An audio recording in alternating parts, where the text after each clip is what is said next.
sudiste, mais mon père, moi je suis métisse en Corse, ma mère est du sud, donc le Tard, vous l'avez compris, et mon père est du nord, la Castaniche, à le Roustine, et mon nom de famille c'est le nom de mon village.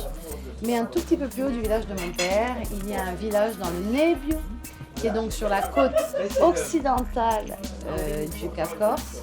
C'est-à-dire que si vous êtes à Bastia, vous avez une demi-heure de route pour arriver donc dans cette région du Nebbio, qui est donc la région de Saint-Florent, Patrimonio. Quand vous voyez la Corse comme ça, ben, elle est là. Si la Corse est à un pouce, eh bien elle est ici.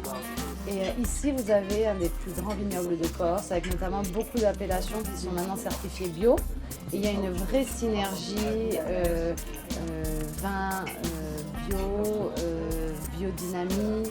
Et donc là, vous avez énormément de nouveaux vignerons qui proposent des vins tout à fait novateurs. Et c'est une confédération, en quelque sorte, c'est aussi une confrérie, ces vignerons de patrimoine. Et tous les ans, quand ils tirent le vin nouveau, il y a une grande fête qui s'appelle la fête de Saint-Martin. Donc ça s'appelle Saint-Martin et tous les vignerons viennent tirer le vin nouveau. Et il y a toujours une grande cérémonie avec l'intronisation de 2 membres. Et j'ai eu le bonheur il y a 3 ans, juste avant la sortie de mon disque, d'être intronisée avec le chef de l'établissement La Roya, qui est un établissement de Saint-Florent, d'être intronisée juste parce que je suis amie des vignerons, amie de ces gens qui travaillent la terre tous les jours de l'année et qui, année après année, améliorent leur cuvée, leur cru et la renommée de leur domaine.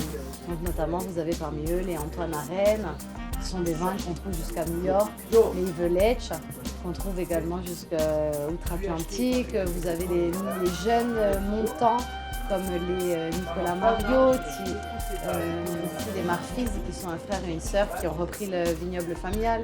Vous avez plein de jeunes gens qui montent et qui ne poussent pas les plus âgés, pas du tout, mais qui sont juste en train de proposer de nouveaux vins et de nouvelles choses, de nouvelles saveurs. Et c'est surtout une région très dynamique, même culturellement, parce qu'il faut savoir qu'en Corse, le travail de la terre est indissociable de la culture. Et moi, je suis chanteuse, donc je suis très bien placée pour le dire.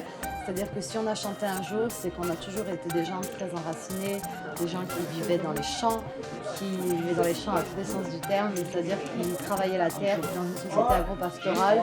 Et si on a chanté un jour en Corse, ça a été aussi pour accompagner toutes ces tâches, de la moisson à la vendange, à la semaine sainte.